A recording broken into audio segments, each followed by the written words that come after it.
Good morning, Mr. Chairman, Ranking Member Raskin, and members of the committee.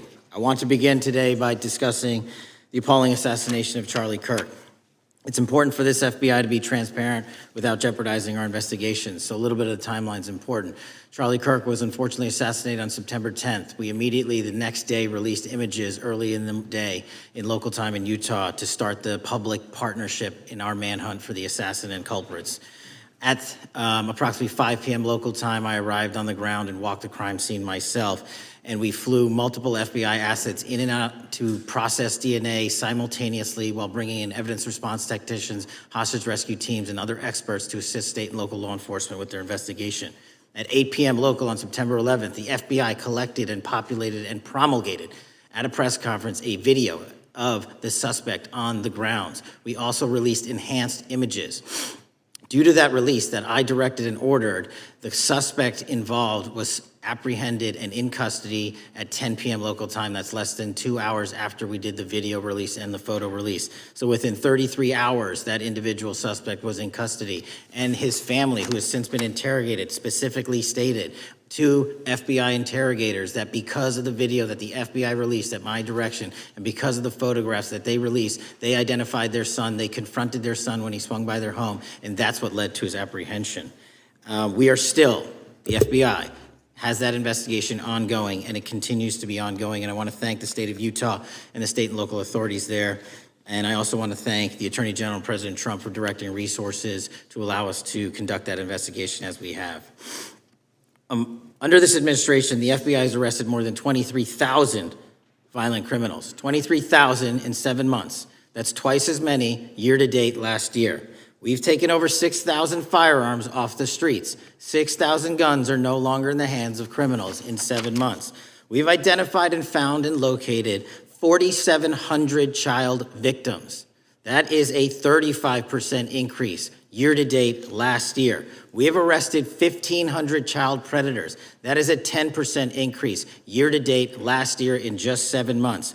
We've assisted our partners with countless counterterrorism operations around the world. We've captured at the FBI 4 of the most top 10 wanted fugitives in the world in 7 months. To put that in perspective, that's as many as my predecessor nabbed in the entirety of the Biden administration. We got 4, we got more coming. On top of that, in 2 weeks, thanks to the help of the CIA, we collected and captured one of the individuals responsible for the horrific Abbey Gate bombing that led to the murder of 13 service members. We did that in 2 weeks. They didn't do it in the 4 years of the entire prior administration.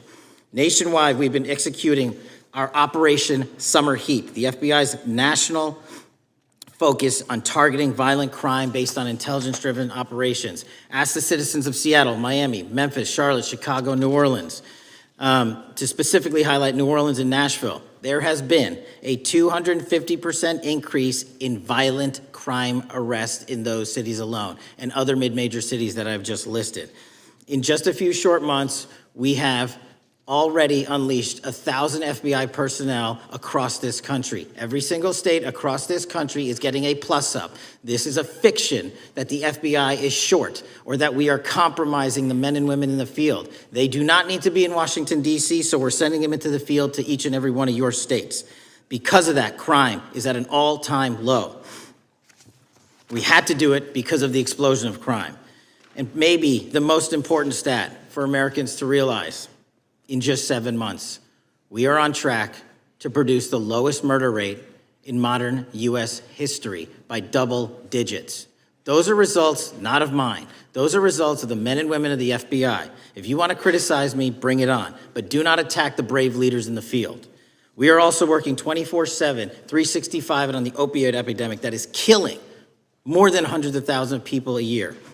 We have seized 1,600 kilograms of fentanyl off the streets so far in 7 months. Year to date, 25% increase. To put that in perspective, that's enough to kill a third of the American population, 120 million Americans. 100,000 kilograms of cocaine and meth gone off the streets. Earlier this year, I highlighted in Cincinnati, Ohio, how we're getting creative to chase down those that were willing to do harm to our citizens, not just by striking at the heart of the fentanyl producers, but the fentanyl precursor companies in China. And we indicted for the first time multiple companies and individuals, not just in America, but in mainland China, that are producing the ingredients that produce and make fentanyl that kill our children, and we are going to keep going. Counterterrorism work, cyber attacks, and foreign adversaries are something the FBI must never sleep on, and we are not sleeping. In the counterintelligence space alone, this year, year to date, 30% increase in counterintelligence arrests from the DPRK, Russia, Iran, and China. And I want the American people to know, in this setting, there's a lot of work that the brave men and women in the FBI are doing we just can't get into, but they don't stop. Our cyber threats, ransomware attacks, those harming our children online. We have nearly a 20% increase in indictments and arrests in 7 months alone this year. We're going after those that harm our malware, infrastructure systems, telecom systems, and energy structure. Combating SALT and Vault typhoons are just a little bit of the examples we're doing. Maybe most importantly, under the counterterrorism and domestic terrorism umbrella, are nihilist, violent extremists, and those that label themselves 764, who wish to go online and convince children to maim and mutilate themselves and commit suicide. And we are producing record numbers of arrests under that umbrella organization. We even stopped an individual in the 764 network who wanted to conspire to kill an adolescent girl. He is now in custody. Transparency remains one of my main priorities at the FBI.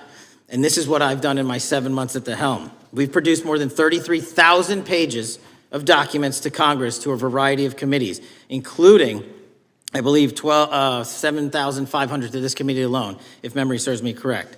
To put the 33,000 in perspective, my predecessor in 7 years produced 13,000 pages in total to the United States Congress. His predecessor in 4 years produced 3,000 pages in total. I repeat, I have produced 33,000 pages in 7 years to this Congress and will continue to do so. I'm dedicated to restoring the trust and the mission and the integrity of the FBI, and we cannot do so without congressional oversight, and I promise you I will continue to do so. On the Epstein case, the original sin on the Epstein case was how it was handled by Mr. Acosta when he first brought the case in 2006, 7, and 8. The original case had a very limited search warrant, had a very limited search window, had a very limited investigative window. I was not there when those search warrants and that investigation was launched. I would not have done it that way. They were limited to only 3 to 4 years of investigations from 97 to approximately 2001 and 2002 to 2005. Mr. Acosta allowed Mr. Epstein to enter into a plea agreement where he served weekend jails for trafficking minor women. He also was allowed to relieve jail to go home on the weekends. Plus, he allowed a non-prosecution agreement to be signed as part of that plea deal, prohibiting future investigations from that prosecution and from that evidence, and prohibiting the collection of further material. That is the original sin. We are working with Congress to produce more than any administration ever has material on Epstein. And I welcome the challenge to tell us that we are not being as transparent as the law allows. We even went to court and asked the judges to lift those prosecutorial agreements and to lift those court order seals, and they denied us 3 times. Congress is welcome to do the same and join the fight. And I'd lastly like to focus on operation that the president led in D.C. Because of this, we are taking this fight in D.C. to every single city across the country. 2,100 arrests in the last month alone. D.C. has seen a 60% decrease in gun crimes, 75% decrease in carjackings, and 53% decrease in homicides in our nation's capital. And rightly so. We're bringing that fight to the streets of America. I want to thank you for your support, and I'm proud to be the director that leads this FBI into a new headquarters building that they've needed for decades, saving the taxpayer $3.5 billion and also providing our workforce a safe environment. If you don't know the calamity that is the Hoover Building, I invite each and every one of you to walk around. I'll give you a tour myself, and you can see where the cement falls on the heads of our employees that is only to be saved by netting. Just to give you an example. Thank you for support to our mission. And I do want to highlight one thing about D.C. It's because the FBI gathered sources and evidence that we were able to, through our source network, identify the horrific murder of the D.C. intern, Eric Tarpinian. And I've spoken to his family, and we are working to bring them justice. And Mr. Chairman, in my 16 years, now my 17 years of government service, if anyone has any questions about my service, bring it on.